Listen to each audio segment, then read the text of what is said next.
ഞാൻ ആസിഫിലേക്ക് പോവുകയാണ്. ആസിഫ്, രാവിലെ തന്നെ രക്ഷാസംഘത്തിനൊപ്പം ദൗത്യസംഘത്തിനൊപ്പം ആസിഫും കിലോമീറ്ററുകൾ നടന്ന് അവർക്കൊപ്പം ആ ദൗത്യസംഘത്തിനൊപ്പം അവിടെയുണ്ട്. അവിടുത്തെ രക്ഷാപ്രവർത്തനത്തിൽ 1-2 മൃതദേഹങ്ങൾ കണ്ടെടുക്കുകയും ചെയ്തു. ഇപ്പോൾ ഈ ദൗത്യം ഏത് ഘട്ടത്തിലെത്തി നിൽക്കുകയാണ്?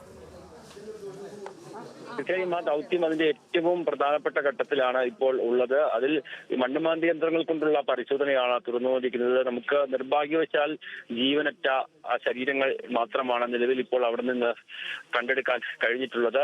അതുമായി നമ്മളുടെ സുരക്ഷാ ഉദ്യോഗസ്ഥരും അതുപോലെ തന്നെ പരിശോധനയ്ക്ക് സഹായിച്ച ആളുകളും ഇപ്പോൾ താഴേക്ക് ഇറങ്ങിയിട്ടുണ്ട്. നിലവിൽ 2 മൃതദേഹങ്ങൾ നമുക്ക് ഇവിടെ നിന്ന് ഇപ്പോൾ പുറത്തേക്ക് എത്തിക്കാൻ കഴിഞ്ഞിട്ടുണ്ട്. ഈ കെട്ടിടങ്ങൾ മാറ്റുമ്പോഴെല്ലാം നമുക്ക് അത്തരത്തിൽ ജീവനറ്റ ശരീരങ്ങളുമായി ബന്ധപ്പെട്ടുള്ള വാർത്തകളാണ് ലഭിക്കുന്നത്. ചിലയിടത്ത് നിന്ന് ശരീര ഭാഗങ്ങൾ ലഭിച്ചിട്ടുണ്ട്.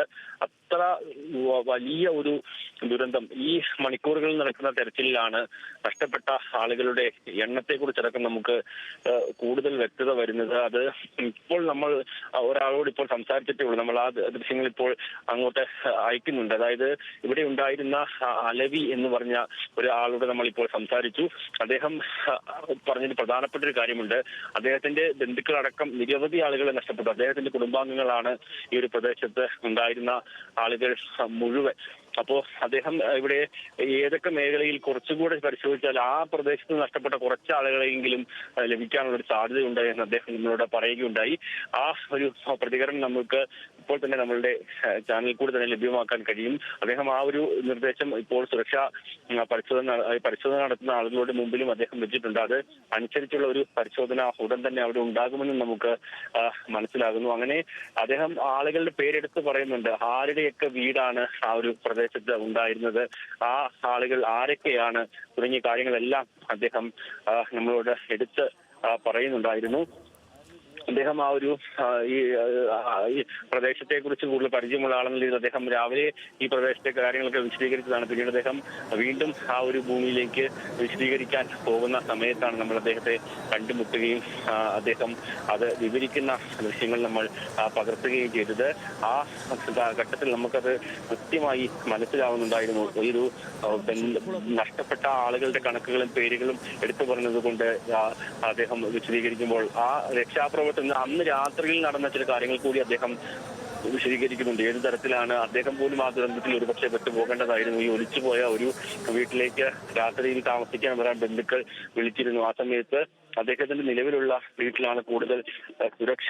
ഇപ്പോൾ നമുക്ക് അവിടെ നമ്മൾ ബാക്ക്പാക്കിൽ വരുന്ന ദൃശ്യങ്ങൾ എടുക്കുകയാണെങ്കിൽ അദ്ദേഹം സംസാരിക്കുന്നതാണ് അവിടെ ഇപ്പോൾ നമുക്ക് വന്നുകൊണ്ടിരിക്കുന്നത്. അത് കൊടുക്കാൻ കഴിയുമെങ്കിൽ അത് നേരിട്ട് കൊടുക്കാവുന്നതാണ്. അപ്പോൾ തന്നെ നമുക്ക് അതിന്റെ ഒരു കൂടുതൽ വ്യക്തതയുള്ള കാര്യങ്ങൾ മനസ്സിലാകും. ഇപ്പോൾ നമ്മൾ ആ ഒരു ദൃശ്യങ്ങൾ ഒരൊറ്റ നിമിഷം ആസിഫ്, നമ്മുടെ സ്ക്രീനിലൂടെ പോകുന്ന ദൃശ്യത്തെക്കുറിച്ച് ഒന്ന് പറയാനാണ്. ഇപ്പോൾ ഈ ദുരന്ത മേഖലകൾ സന്ദർശിക്കാനായി രാഹുൽ ഗാന്ധി, പ്രിയങ്ക ഗാന്ധി അടക്കമുള്ള നേതാക്കൾ കണ്ണൂർ വിമാനത്താവളത്തിൽ എത്തിയിട്ടുണ്ട്. അവർ വയനാട്ടിലേക്കുള്ള പോക്കിലാണ്. ദുരന്തബാധിത മേഖലകൾ ഇന്ന് സന്ദർശിക്കും. ഒപ്പം KC വേണുഗോപാലുമുണ്ട്.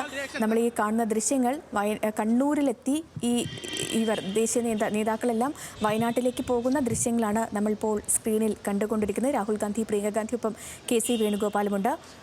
ആസിഫ്, തുടരാം. സേതുലക്ഷ്മി, നമ്മൾക്കിപ്പോൾ അവിടെ നമ്മളുടെ ബ്ലാക്ക് പാക്ക് വഴി വരുന്ന സാധനം അത് ഇൻഡസ്ട്രി ചെയ്തുകൊണ്ടിരിക്കുന്ന സാധനം ഓണർ കൊടുക്കുകയാണെങ്കിൽ നമുക്ക് കൂടുതൽ വ്യക്തത ലഭിക്കും. അത് കൊടുക്കാൻ കഴിയുന്ന സംവിധാനം ഉണ്ടെങ്കിൽ അത് കയറാവുന്നതാണ്. അപ്പോൾ ഞാൻ നേരത്തെ സൂചിപ്പിച്ച അദ്ദേഹം സംസാരിക്കുന്നതിന്റെ ദൃശ്യം പറയുന്നത് അദ്ദേഹം കാര്യങ്ങൾ വിവരിക്കുന്നുണ്ട്.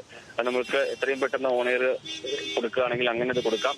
അപ്പോൾ ഞാൻ വിശദീകരിക്കുന്നതിനേക്കാളും കൂടുതൽ അതിന് നമുക്ക് വ്യക്തത വരും. തീർച്ചയായും അത് ലഭ്യമാകുന്ന മുറയ്ക്ക് അത് നമ്മൾ പ്രക്ഷേപണം ചെയ്യുന്നതായിരിക്കും. ആസിഫ്,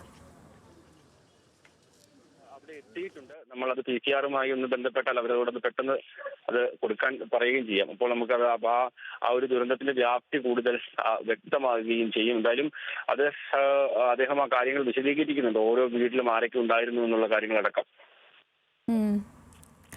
ഓക്കെ, ശരി ആസിഫ്.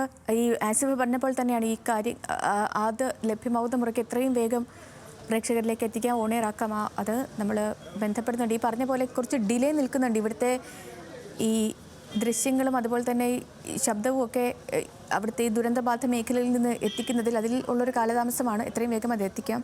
ആസിഫ് ഇപ്പോൾ നിൽക്കുന്നത് മുണ്ടക്കൈ ഭാഗത്ത് രക്ഷാപ്രവർത്തനം നടക്കുന്ന മേഖലകളിലാണ്.